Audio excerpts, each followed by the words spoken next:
여러분 안녕하세요. 이제서야 이해되는 불교의 저자 원영입니다. 반갑습니다. 제 생각에는 꽤 오랜만에 여러분들을 뵙는 것 같습니다.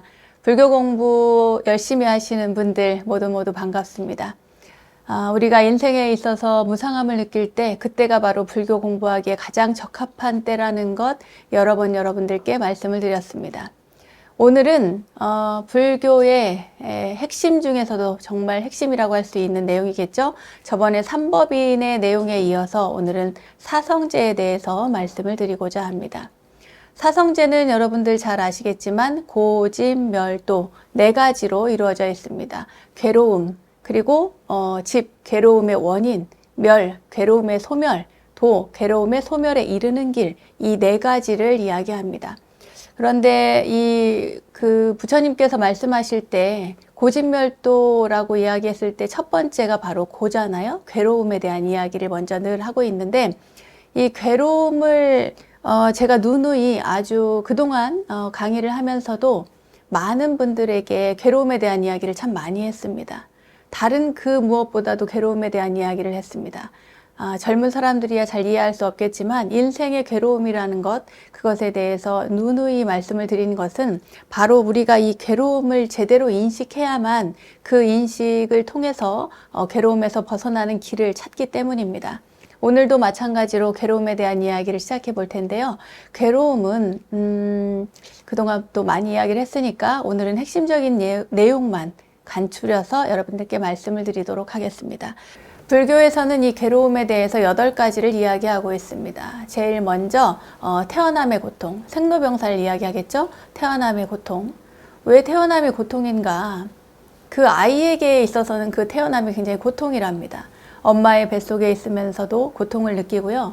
어머니가 무엇을 드시느냐에 따라서 가끔은 이제 어머니도 여성이고 또 맵고 짜고 이런 거 먹고 싶지 않습니까? 그래서 매운 어디죠? 저기 신당동에 매운 떡볶이를 먹고 싶어서 그 떡볶이를 먹었다. 그렇게 생각을 해보십시오. 그러면 엄마는 입이 굉장히 즐겁고 이렇게 느끼하고 속이 미식미식 하다가 그 매운 떡볶이 하나를 먹고 되게 이렇게 시원함 그리고 매캐함으로 인해서 뭔가 후련함을 느낄 수 있지만 뱃속에 있는 태아에게는 굉장히 고통스러운 그런 시간이랍니다. 매운 것이 뱃속에 들어옴으로써 자기가 견디지 못할 만큼의 고통을 느낀다고 해요. 저도 이거 어디서 주워 들은 이야기이긴 합니다. 그렇지만 진짜 그럴 것 같아요. 아기는 뱃속에서도 힘들고 그리고 이 세상에 태어났을 때도 굉장히 고통을 느끼는 거죠.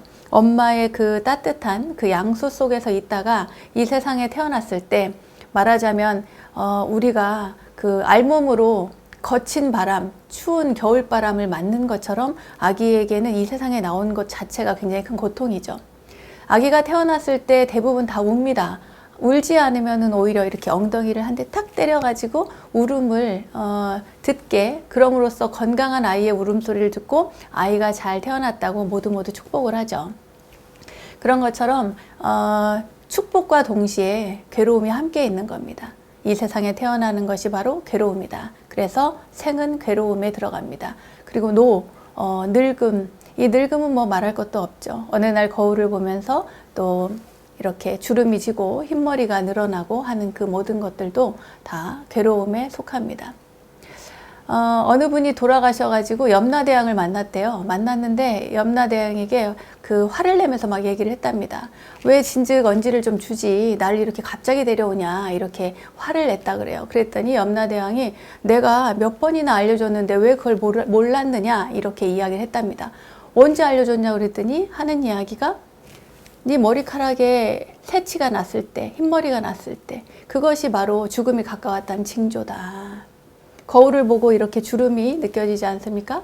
눈 밑에 주름이 자글자글 생겼네? 그때 이야기할 때도 염라대왕께서 하시는 말씀이 그 주름도 내가 너에게 보내준 죽음이 가까워졌음을 알려주는 신호다. 이렇게 이야기를 했답니다. 무릎이 아프고 관절이죠. 관절이 다 아프고 허리가 아프고 허리가 휘어지고 이 모든 것들이 다 염라대왕께서 경고해준 죽음에 대한 경고라는 이야기입니다. 그런데 우리는 그것들을 다 무시하고 살죠. 무시랄까요?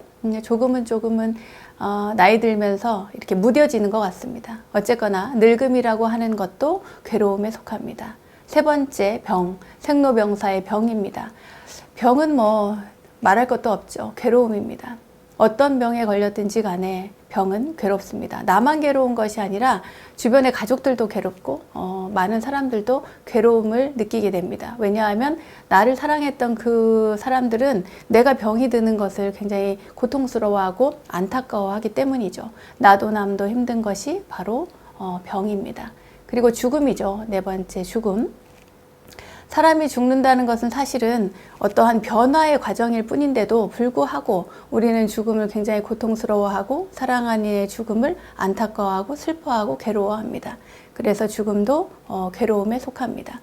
그리고 다섯 번째, 여기서부터는 조금 생소할 수 있겠습니다만 여러분들 원증회고 많이 들어보셨죠? 애별리고 이런 단어들. 네, 사랑하는 사람은 못 만나서 괴롭습니다. 그렇죠. 만약에 내가 너무너무 사랑하는 사람이 어느 날 갑자기 죽었어. 그러면 교통사고로 죽었다 이렇게 생각해 보십시오. 얼마나 괴롭겠습니까? 죽음도 괴롭지만 사랑하는 이와 이별했기 때문에 괴롭습니다. 사랑하는 사람과 이별하는 것도 괴롭지만 미워하는 사람과 자주 만나는 것도 괴롭습니다. 내가 굉장히 싫어하는 사람이 나랑 같은 동료였다. 그러면 그것도 참 얼마나 괴롭겠습니까? 결혼을 하고 뭐 행복하게 살 것 같았지만 결혼하고 나니까 남편이 돌변했어. 아내가 돌변했어. 이렇게 생각을 해보십시오. 그러나 돌변하지 않았습니다. 다만 내가 사랑할 때는 그 모습을 이렇게 눈여겨보지 않았고 눈에 들어오지 않았을 뿐입니다.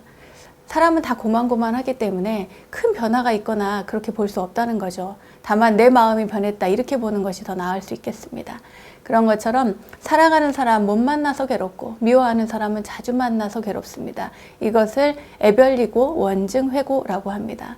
그리고 나서 일곱 번째, 이것은 구부듣고 내가 갖고 싶은 것을 갖지 못하는 것도 괴로움입니다.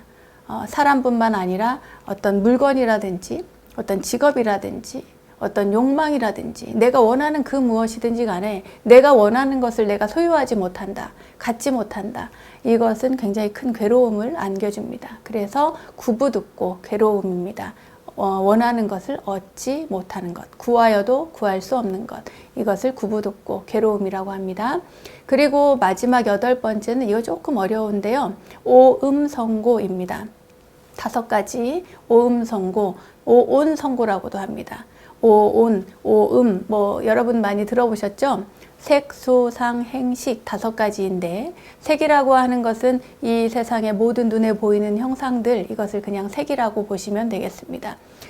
저를 통해서도 저라고 하는 이 원영 스님이라고 하는 사람의 형상, 이걸 색이라고 볼 수 있고요. 수, 저를 보았을 때 딱 일어나는 느낌, 그 느낌이 수입니다. 상은 저를 보고 일어나는 생각, 저 스님은 좀 잘하는 것 같네. 저 스님은 생각보다 못하는 것 같네. 저 스님은 불교를 잘하네. 저 스님은 잘못 알고 있네. 이 모든 생각들이 내가 그 사람을 통해서 보고 느끼면서 일어나는 생각이 바로 상입니다. 그리고 행, 저 스님을 틀고 보고 또 책을 사서 보고 읽고 하는 그 모든 의도를 가진 행위, 이것이 바로 행입니다. 그리고 거기에서 일어나는 여러 가지 마음, 그 마음 상태, 모든 것들을 다 식이라고 할 수 있습니다. 자, 그럼 사람만 그럴까요? 여기에 연필이 하나 있습니다. 이 연필을 통해서 여러분 무엇을 알 수 있을까요? 네, 제가 뭐라고 했어요? 연필이라고 하니까 여기에 이 연필이라고 하는 이름이 붙었습니다. 이것을 우리 저번에 공부했죠? 이것을 재범무화의 법이라고 할 수 있습니다. 형상이 있는 모든 것뿐만 아니라 우리가 이름 지은 것, 관념화시킨 것, 이 모든 것들을 바로 제 법의 법이라고 할 수가 있습니다. 모든 법 안에 들어가는 거겠죠?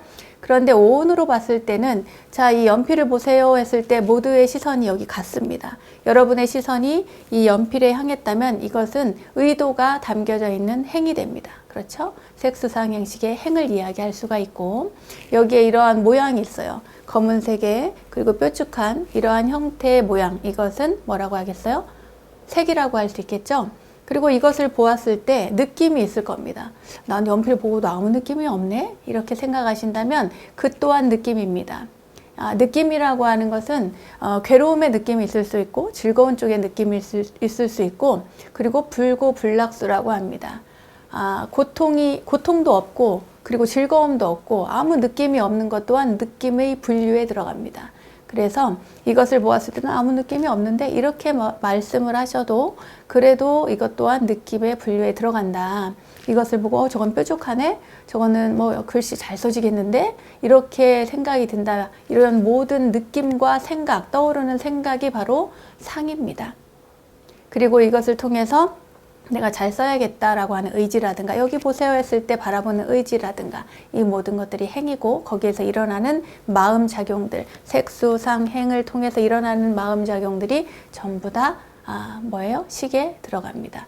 그러니까 말하자면 오온이라고 하는 것들은 무엇을 통해서도 다 알 수가 있는 것이죠. 이 세상의 모든 것들, 제 법들 속에 그 법 속에 특히나 형상이 있는 것들이라면 더군다나 더 잘 명확하게 알 수가 있습니다. 오온이 다 모여져 있는데 이 모여져 있는 것들은 오온으로 결합된 이 형상이 있는 이것들은 다 무상하고 무아의 원리에 따라서 우리가 바라볼 수 있기 때문에 그 이치를 통해서 우리는 괴로움을 느낄 수 있다. 무상하니까 괴로움을 느낄 수 있다 이 말이죠. 우리 무상한 것에 집착을 하기 때문에 괴로움을 느낄 수 있고 네. 그래서 이 오음성고라고 하는 것은 인간의 육신을 통해서 바라본다면 저라고 하는 존재도 저기 원영 스님이 있네. 원영 스님의 형상이라든지 느낌 그리고 생각, 의도, 그리고 마음작용 여러분들이 느끼는 겁니다. 저를 통해서 그 모든 것들이 무상하기 때문에 오음, 오온으로 이루어진 것들은 다 무상하다. 그런데 거기에 집착하기 때문에 괴로움이 생긴다. 이것이 바로 오온성고라고 합니다. 또 다른 말로 오음성고라고도 하죠. 네, 이렇게 해서 8가지 괴로움의 그 종류에 대해서 여러분들께 말씀을 드렸습니다. 그런데 이 괴로움을 또 다르게 분류하는 분들도 계십니다. 특히나 사리불존자께서 말씀하신 괴로움의 형태, 종류에 대해서 말씀을 드리고자 하는데요. 이것도 저는 굉장히 와닿았습니다. 특히나 고고, 행고, 괴고 이렇게 3가지로 나누어지는데 그 중에서 가장 와닿았던 것은 괴고였습니다. 자, 먼저 그거부터 시작을 해볼까요? 괴로울 고자가 2개 쓰여져 있는 겁니다. 괴로움으로부터 일어나는 괴로움입니다. 이건 뭐냐면 괴로움이 원인이 되어서 또 다른 괴로움이 생겨난다는 거예요. 누군가가 불행을 겪었어. 어느 날 교통사고를 당해서 그 불행을 겪었다고 생각을 해보세요. 그러면 거기에서 괴로움이 자기에게만 일어나는 것이 아니라 나를 바라본 내 부모님이나 내 형제나 내 친구나 내 사랑하는 사람들이 나를 보면서 교통사고를 당해서 예를 들어서 불구가 되었다, 장애가 생겼다 이러면 그들이 나를 바라보면서 괴로운 거예요. 그러니까 나 자신의 괴로움을 보면서 남도 괴롭고 그 다른 사람들이 괴로워하는 모습을 보면서 또 나도 괴로운 겁니다. 괴로움이 다시 또 원인이 되어서 또 다른 괴로움이 생기는 거죠. 어제까지 가난했던 사람이 오늘 갑자기 부자가 될 수 없습니다. 어제 내가 너무 가난해서 월세를 밀렸는데 그 월세를 내지 못했어요. 그 괴로움이죠. 그래서 뭐 어떻게 할 수가 없어서 사채를 썼다. 그런데 사채를 썼는데 갚을 길이 없어요. 그 사채의 이자가 불어납니다. 그러면 그것 또한 괴로움이죠. 그러니까 나는 가난해서 그 가난한 것도 괴롭고 힘든데 그것을 통해서 그걸 어떻게든 갚고 극복하고자 노력했으나 잘 안 돼서 사채를 썼을 때 그 사채가 주는 괴로움이 또 다른 괴로움이 생긴다는 거예요. 괴로움이 또 다른 괴로움을 낳는다. 가난이 또 다른 가난을 낳고 굉장히 불행하고 괴로운 사건을 제가 예로 들어서 죄송합니다만 그 괴로움이 괴로움을 낳는 이것을 바로 고고라고 합니다. 괴로울 고자 2개를 쓰죠. 다음은 행고입니다. 행고는 무엇이냐면 행할 행자의 괴로울 고자인데 재행할 때 그 행입니다. 이 세상의 모든 것들은 다 무상하죠. 그러니까 무상한 것을 발견하면서 거기에서 느끼는 괴로움을 그것을 행고라고 합니다. 쉬운 예로 이런 게 있죠. 내가 어느 날 거울을 봤어요. 거울을 봤더니 다른 날은 잘 몰랐는데 그날따라 내 주름이 이렇게 더 잘 보인다. 내 흰 머리카락이 더 잘 보인다. 이랬을 때 아휴 인생이 너무 무상하다 이렇게 느낄 수 있단 말이죠. 그죠? 그러면 이것은 너무나 당연한 이치인데도 그런데도 불구하고 나는 거기에서 약간 슬프고 뭔가 허망하고 괴로움을 느낀다 이 말이죠. 내 부모님이 내 할아버지 할머니가 연세가 드셔서 백수를 다 누리고 그리고 나서 100세에 돌아가셨어요. 100세를 살고 건강하고 행복하게 살다가 100세에 돌아가셨는데도, 그런데도 불구하고 나는 슬퍼요. 나이에 관계없이 슬픔이 내게 찾아올 수가 있습니다. 이제 인생이 무상하고 당연히 행복하게 살고 모두가 다 호상이네 이렇게 이야기를 하는데도 괴로움을 느낄 수 있단 말이죠. 무상한, 당연한 무상한 이치를 보고서도 괴로움을 느낄 수 있는 것, 이것을 행고라고 합니다. 그리고 제가 아까 굉장히 와닿았다고 그랬죠. 괴고, 무너질 괴자를 씁니다. 무너지는 괴로움, 무너져서 생기는 괴로움입니다. 무엇이 무너지냐? 기쁨이 무너지고 사랑이 무너집니다. 우정이 무너지고. 이 얘기는 뭐냐 하면, 내가 너무나 사랑하는 사람이 있었어요. 그 사랑하는 사람이 어느 날 다른 좋아하는 사람이 생겨버린 거야. 나와 그렇게 좋은 사이로 오랫동안 유지를 했는데 내가 좋아하는 사람에게 또 다른 좋아하는 사람이 생겨서 떠나버렸어요. 나를 버리고. 그러면 얼마나 괴롭겠습니까? 그죠? 말하자면 나를 사랑했던 그것들이 무너져 내린 거예요. 나와 절친한 친구가 나를 배신하고 같이 공동으로 사업을 했는데, 사업에 함께 하기로 한 그 서류도 다 찍고 했는데, 사업을 해서 주식회사를 만들었는데 나를 배신하고 떠나버렸어요.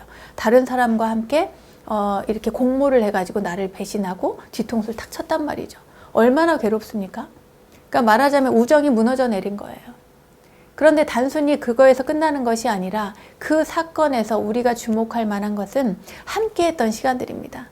사랑했던 시간들, 함께 즐겁게 놀았던 그 우정의 시간들, 그리고 함께 일했던 시간들, 그 모든 즐겁고 행복했던 그러한 시간들이 남아서, 그는 떠나고 그 뒤늦게 남아있는 그것들이 나를 괴롭게 한다 이 말입니다. 그 사랑의 추억들, 차라리 그를 안 만났으면 좋았을 걸, 이렇게 말하는 분들이 있잖아요. 왜?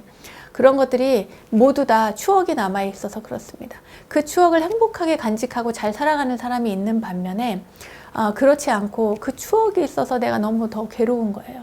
사랑하는 사람이 떠났는데 내가 너무 괴로워. 왜? 그 추억이 있기 때문에, 그와 함께 사랑했던 그런 기억이 있기 때문에 내가 괴로운 겁니다. 이것이 바로 괴고입니다. 사리불 존자는 고고, 행고, 괴고 이 세 가지를 설명을 하면서 괴로움의 종류를 이렇게 이야기를 했습니다. 어떠세요, 여러분? 아, 그렇구나. 이렇게 이해가 되시죠? 괴로움에 대한 이야기는 여기까지입니다. 고진멸도에서 괴로움의 이야기, 네, 이 괴로움의 현실, 이것을 우리가 직시해야만 여기에서 벗어날 생각을 한다. 그러면 이 괴로움을 직시를 했다면 무엇을 해야겠어요?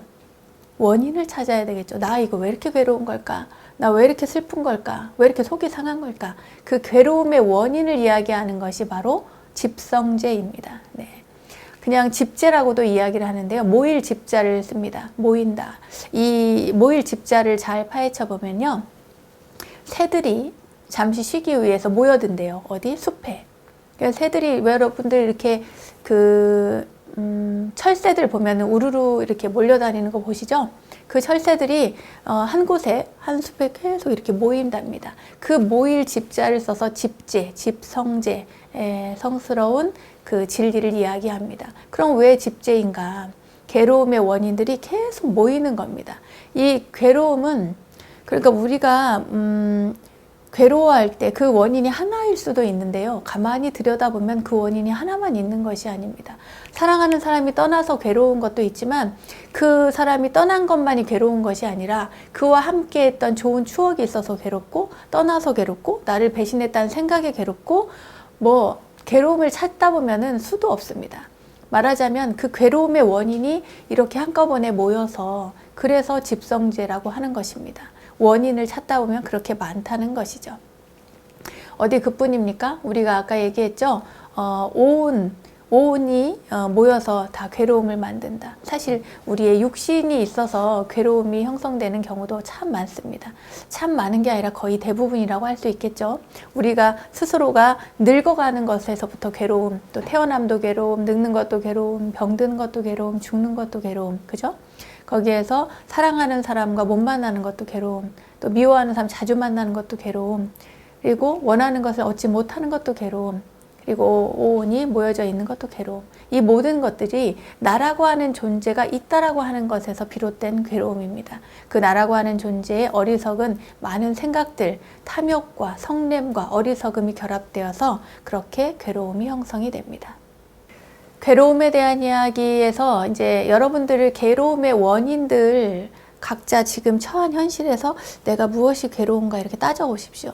따져보면 내가 뭐 때문에 괴로운가? 남편 때문에 괴로운가? 자식 때문에 괴로운가? 친구 때문에 괴로운가? 절의 도반 때문에 괴로운가? 뭐 어떤 직장 생활 때문에 괴로운가? 이 괴로움의 원인들이 있을 겁니다. 그러나 그 원인을 남에게서 찾으면 안 됩니다. 사실 현실적으로 바라봤을 때는 대부분이 다 직장 때문에 괴롭고 상사 때문에 괴롭고 뭐 집에서는 남편이 뭐 속썩여서 괴롭고 자식이 속썩여서 괴롭고 그 모든 것들이 나 아닌 다른 이들에게 그 원인이 있는 것 같지만 사실은 자세히 들여다보면 가장 큰 원인은 자기 자신에게 있습니다. 우리는 그것을 바로 볼 줄 알게 공부를 하는 것입니다. 무슨 공부? 바로 불교 공부를 하는 것입니다. 자, 이제부터는 조금 이전에 있었던 이야기를 조금 해드릴까 합니다. 어떠한 괴로움의 원인이 있었는가? 어떠한 괴로움의 사건들이 있었는가? 부처님 당시의 이야기를 잠깐 해드리고자 합니다. 부처님 당시에요, 그 마하라비구라는 그런 비구 스님이 있었어요. 이제 율장에 나오는 이야기인데 이 비구 스님이 결혼을 했습니다. 출가하기 전에 물론 결혼을 했다가 이제 수행해서 잘 살고자 이제 아내와 헤어지고 그리고 그 출가를 하게 됐어요. 출가해서 열심히 살고 있는데 문제는 출가한 스님이 아니라 이 마하라 비구가 아니라 아내였습니다. 왜냐하면 아내는 남편이 출가할 거라고 생각을 못했던 거예요. 어느 날 갑자기 남편이 자기는 출가하겠다고 자기를 버리고 집을 나가버렸어요. 여러분 입장 바꿔 생각을 해보십시오. 여러분이 그 아내였다면 어떨 것 같습니까? 굉장히 괴롭겠죠? 아니 그리고 어떻게 이렇게 무책임하게 행동할 수 있을까? 이런 생각을 했을 수도 있습니다. 실제로 그 마하라 비구의 아내는 굉장히 괴로워하면서 그 남편을 못 잊었어요. 그리고 남편을 몹시 사랑했겠죠. 남편이 이렇게 자신을 떠나는 걸 견딜 수가 없었습니다. 그래서 그 남편이 머무는 승가 그 앞에 거기에 있으면서 남편을 기다렸어요. 하루 이틀 기다려도 남편이 나오지 않죠. 그러니까 나중에는 이제 포기를 하고 거기에서 그 앞에서 뭔가를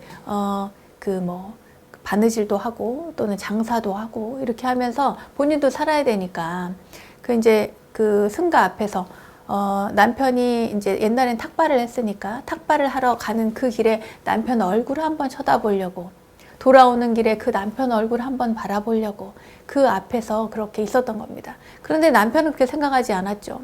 아내가 승가 앞에 와가지고 절 앞에 와서 네 죽치고 있다고 생각을 해보세요. 얼마나 불편하겠어요. 그리고 다른 스님들이 막 이렇게 그 웃으면서 또는 수근거리면서 저 보살이 어느 스님의 그 전처였대, 출가하기 전에 아내였대, 이렇게 수군거릴 거 아닙니까? 그러면 그 비구 스님의 입장에서도 못 견디는 일이겠죠. 그 또한 입장 바꿔 생각하면 이해가 갑니다. 너무 싫겠죠, 그런 아내가. 왜 이럴까? 내가 딱 출가해서 떠나왔으면 나를 잊고 자기가 잘 살면 될 건데, 그렇게 생각하지 않겠습니까? 그런데 각각의 생각이 너무 천지차이인 거예요. 아내는 남편 얼굴 한번 보기를 원하고, 그런 남편이었던 그 스님은 마하라 비구는 그런 아내가 너무 싫었고, 그러다 보니까 이 스님이 이제 떠납니다. 그 아내 몰래 이 승가를 떠나요. 또 다른 승가에 갔는데 그 사실을 알고 또 쫓아와요.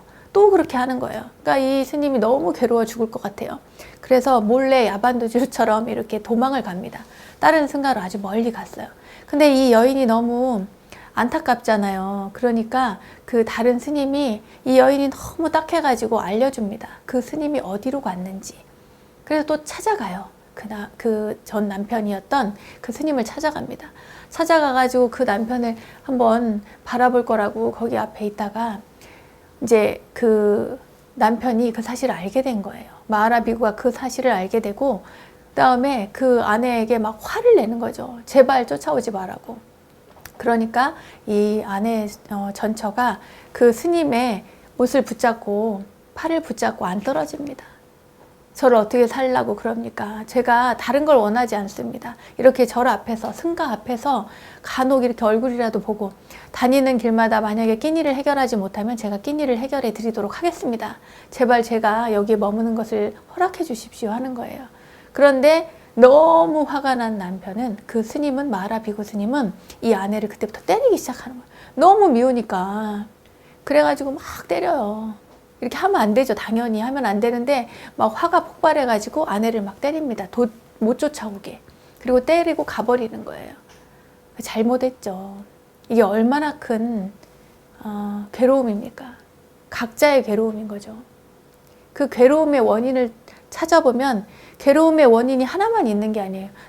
아내는 남편이 출가해서 괴로운 것인데 남편의 입장에서는 아내가 자기를 못 잊어서 괴로운 거예요. 자기를 따라다니니까. 각자 서로가 원하는 그 바가 다르기 때문에, 목적이 다르니까 괴로움은 쌓여서 나중에는 그 폭력까지 부르는 그런 사태가 되는 것입니다. 원인은 또 다른 원인을 낳고, 그 결과가 또 다른 결과를 낳고, 또 다른 원인을 낳고, 이렇게 해서 반복적으로 괴로움이 쌓이는 것이죠. 네, 그런 사태는 버리지 말아야겠죠, 여러분. 네, 또 다른 이야기도 있습니다. 여러분이 잘 아는, 여러분 백중기도 하셨습니까? 백중에 늘 등장하죠. 해마다 우란분절에 등장하는 목련존자 이야기입니다. 제가 책에서도 잘 썼습니다만 목련존자께서는 그 신통제일로 유명하십니다. 우리 승가 내에서도 가장 신통력이 뛰어난 분으로 알려져 있습니다. 그러나 부처님께서는 목련존자가 신통을 부리는 것을 허락하지 않으셨죠. 신통 부리는 것을 원하지 않으셨습니다.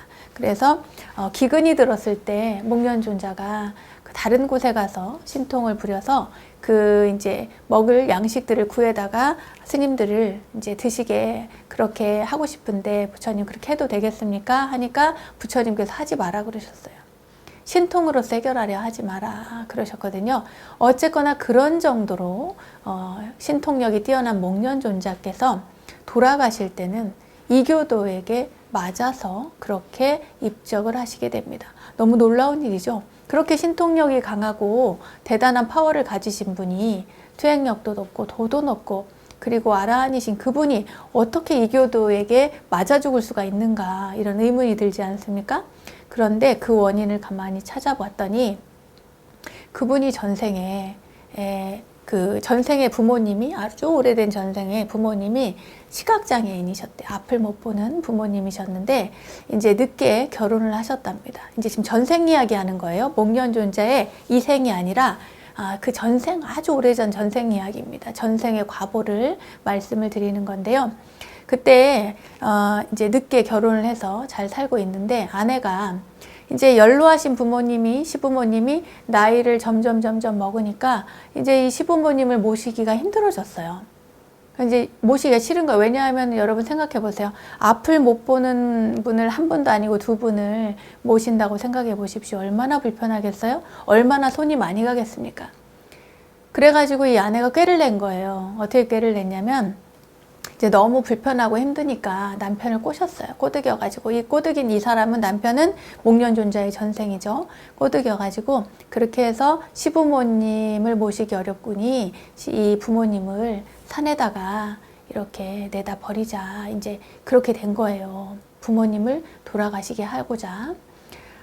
옛날에 우리나라에도 고려장이라는 게 있었지 않습니까? 이제 말하자면 그런 시기였죠. 그래서 이 목련존자가 부모님을 모시고 깊은 산 속에 갑니다. 산 속에 가서 그냥 와도 될 것을 거기에서 그 부모님을 이제 때려가지고 마치 산적이 와서 이렇게 부모님을 죽이는 것처럼 그렇게 꾸며서 부모님을 죽게 했습니다. 그러한 일을 벌였으니 여러분 어떠한 과보를 받겠습니까? 이 생에서 신통제일이 된 것만 해도 대단한 일이죠. 그렇게 해서 마지막에는 그 과보를, 이 목련존자는 자기가 어떤 잘못을 전생에 지었는지 다 알고 있기 때문에 자기가 맞아 죽을 때에도 아무 그 이의 없이 그대로 그 돌에 이렇게 맞아서 돌아가시게 됩니다. 그때 사리불 존자께서 목련존자에게 돌아가시기 전에, 이제 입적하시기 전에 얘기를 했대요. 아니 자네같이, 그대같이 신통제일인 사람이 어찌하여 이렇게 맞아 죽을 수 있단 말인가. 그런 얘기를 했는데 그때 목련존자께서 내가 그러한 업을 지었고 그 과보로 인하여 이렇게 가는 것이니 그래 너무 서운해하지 말게 이런 이야기를 했다고 합니다. 그렇게 힘들게 어렵게 괴롭게 이 생을 떠났는데 모든 것에는 원인이 있는 것입니다. 이 집성제를 설명하면서 목련존자의 이야기를 말씀드리는 것은 바로 그분께서도 그렇게 훌륭한 분께서도 당신이 지은 업은 어떻게 해결할 수가 없다. 이 세상 그 어디를 가도 이 세상 끝까지 가서 숨어도 이 업이라고 하는 것은 자기가 지은 이 원인은 반드시 쫓아가서 그 결과를 주게 되어 있습니다. 그것을 여러분 잊지 마십시오. 그리고 이 집성제의 핵심은 다른 데 있지 않습니다. 바로 이 괴로움의 원인, 내가 아까 생각했던 본인이 생각했던 여러 가지 괴로움의 원인이 있지 않습니까? 그 괴로움의 원인이 무엇인지 명확하게 아는 것이고요. 그리고 나의 상태를 아는 것이 이 괴로움, 고성제의 요점이라고 한다면 이 괴로움의 원인이 무엇인지 아는 것이 바로 집성제의 요점입니다. 괴로움의 원인을 알아야 여러분들이 이 병을 명확하게 알고 치료를 할 수 있습니다. 내가 몸이 아파서 내가 어디가 좀 안 좋은데 그래서 병원을 갔지 않습니까? 병원을 가서 그 원인을 알고 그래야 약도 먹고 치료를 할 수 있는 것처럼 내 원인을, 내 문제점을 명확하게 알고 그것의 원인을 파악하는 것, 이것이 아주 중요하다는 말씀을 드리면서 오늘 공부는 여기에서 마치도록 하겠습니다. 오늘 사성제 가운데 괴로움과 괴로움의 원인, 고성제와 집성제에 대해서 말씀드렸습니다. 여러분 열심히 공부하시고요. 오늘 제가 공부한 이 부분, 사성제 가운데 고성제, 집성제에 대한 부분은 여러분 책을 통해서 다시 한번 확인하시기 바라겠습니다. 오늘 공부는 여기서 마치겠습니다. 감사합니다.